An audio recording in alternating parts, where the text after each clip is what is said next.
ఇవన్నీ చూస్తే ఇవాళ మీకు అనుకూలున్న పత్రికల్లో ఈ యొక్క కల్లోలం ఏముందో చూడండి. ఇవాళ ఈ పత్రికలన్నీ ఎవరియో చూడండి. ఈ పత్రికల్లో కూడా మొత్తం కూడా ఏమొచ్చిందో మీరు చూడండి. అన్ని జిల్లాలలో కూడా ఏ విధంగా జరుగుతుందో చూడండి. ఇగో ఇది ఈనాడు పత్రికలో వచ్చింది, ఇగో ఇది వెలుగు పత్రికలో వచ్చింది, మరొకటి జ్యోతి పత్రికలో వచ్చింది. అంటే అన్ని పత్రికలు కూడా ఇవాళ మొత్తం కూడా ఎంత నష్టం జరిగిందని చెప్పేసి కూడా వస్తున్నది. ఇవాళ మీరు నమస్తే తెలంగాణలో ఇవాళ రైతుల గురించి వచ్చిన మొత్తం కూడా ఇచ్చిండ్రు. మేము అడిగేది ఒకటే, జనగామ జిల్లా నర్మెటలో ఒక గ్రామంలో దరిదాపుగా 80 మేకలు ఒకటేసారి నిన్న కొట్టుకొని పోయినాయి. పశువులు కొట్టుకోపోయి చనిపోయినాయి. ఎలక్ట్రికల్ పోల్స్ పడిపోయినాయి. అదేవిధంగా ఆ పంట కూడా ఏదైతే కోతకున్నదో అది మొత్తం కూడా ఒరిగిపోయింది. ఇంత నష్టం జరిగితే ఇలా వీళ్ళందరూ ఎక్కడున్నారని చెప్పి నేను అడుగుతున్నా. ముఖ్యమంత్రి గారికి దీని మీద మాట్లాడడానికి కానీ, సలహా ఇవ్వడానికి కానీ, రివ్యూ చేయడానికి కానీ, సమీక్ష చేయడానికి కానీ సమయం లేదు. సినిమా వాళ్ళతో చిందులు వేస్తున్నారు, ఢిల్లీకి పోతున్నారు, ముంబైకి పోతున్నారు, దానికి టైం ఉన్నది. జూబ్లీ హిల్స్ ఎన్నికలకు టైం ఉన్నది, సినిమా వాళ్ళతో మాట్లాడడానికి టైం ఉన్నది. వాళ్ళకన్నీ రైతులకు ఇస్తారన్న కోరికలు నెరవేర్చకుండా 10 ఏళ్ల నుంచి పట్టించుకొని సినీ కార్మికుల గురించి అలా పట్టించుకుంటారని చెప్పేసి పొంకనాలు పోతున్నారు.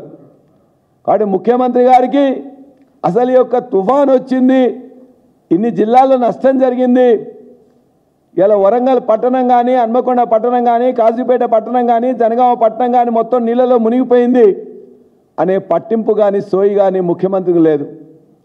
ఇక మా జిల్లా మంత్రులైతే ఆ ఉమ్మడి వరంగల్ జిల్లా మంత్రులు రౌడీలను వేసుకొని ఇక్కడ మొత్తం జూబ్లీ హిల్స్లో మొత్తం ఇష్టం వచ్చినట్టు ప్రచారం చేస్తున్నారు, తిడుతున్నారు, బెదిరిస్తున్నారు. 6 జిల్లాలున్న ఉమ్మడి వరంగల్ జిల్లాలో అత్యధిక నష్టం జరిగితే ఇలా కాలువలు కానీ, చెరువులు దిగి మొత్తం కూడా ఇవాళ హన్మకొండ పట్టణంలో 125 కాలనీస్ మొత్తం మునిగిపోతే అక్కడున్న ఏ మంత్రి ఇంతవరకు పోలే, ఏ ప్రత్యేక అధికారి ఇంతవరకు రాలే, ఇన్ఛార్జ్ మంత్రులు రాలే. కాబట్టి మంత్రుల పరిస్థితి, మంత్రుల పరిస్థితి, వరంగల్ జిల్లా మంత్రుల పరిస్థితి ఆ విధంగా ఉన్నది. ఇక ఇన్ఛార్జ్ మంత్రి, మాకున్న ఇన్ఛార్జ్ మంత్రి గారు ఇవన్నీ వదిలిపెట్టి తన యొక్క జన్మదిన సంబరాలలో మునిగి తేలుతూ ఉన్నాడు. ఈ రాష్ట్రం వచ్చిన తర్వాత అత్యధికమైన ఈ యొక్క ఖజానా నుంచి పైసలు ఎవరు తీసుకున్నారంటే మా ఇన్ఛార్జ్ మంత్రిగా ఉన్నతనే.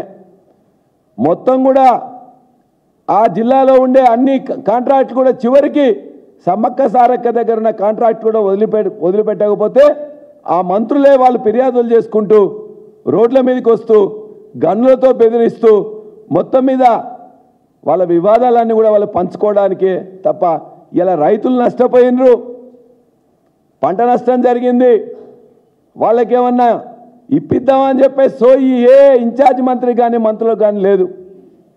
14 మంది మంత్రులు కూడా దాని గురించి మాట్లాడలేదు.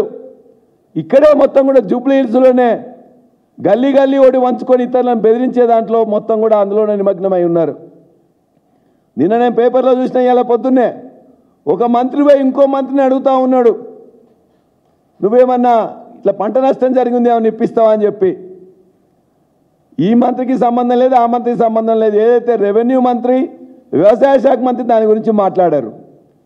నష్టపోయిన జిల్లాల యొక్క ఇన్ఛార్జ్ మంత్రులు దాని గురించి మాట్లాడారు, ఆ జిల్లా మంత్రులు మాట్లాడారు. కానీ సంబంధం లేని ఒక మంత్రి ఇంకో మంత్రితో అడుగుతూ ఉన్నాడు. నేను కొట్టినట్టు చేయి, నేను ఏడ్చినట్టు చేస్తా అనే విధంగా ఈ మంత్రుల పద్ధతి ఉన్నది. మంత్రులు దోచుకోవడంలో, పంచుకోవడంలో, వివాదాల్లో మునిగిపోయింది తప్ప లక్షలాది ఎకరాల్లో పంట నష్టం జరిగితే వ్యవసాయ శాఖ మంత్రి అవపడడు, రెవెన్యూ మంత్రి అవపడడు, ఇన్ఛార్జ్ మంత్రి అవపడడు, జిల్లా మంత్రులు అవపడరు, ముఖ్యమంత్రి అవపడరు. అంటే ఇంత కష్టంలో ప్రజలుంటే కూడా, రైతులుంటే కూడా గత సంవత్సరం ఇవ్వాల్సిన పంట నష్టం కూడా ఇవ్వకుండా ఇప్పుడున్న పంట నష్టానికి కూడా ఎవరు లేరు. మేము ప్రత్యేక అధికారులు వేసినామని ఇంతకుముందు ఎప్పుడో పేపర్లో చూసినా ఒక్క ప్రత్యేక అధికారి కూడా లేడు, ఒక్కడు కూడా రాలే.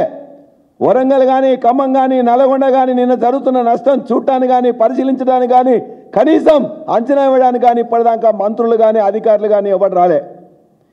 పాపం కలెక్టర్ ఏదో ప్రయత్నం చేద్దాం అనుకున్నారు, కానీ వాళ్ళు ఉత్సవ విగ్రహాలు, వాళ్ళ దగ్గర ఒక్క పైసా కూడా లేదు.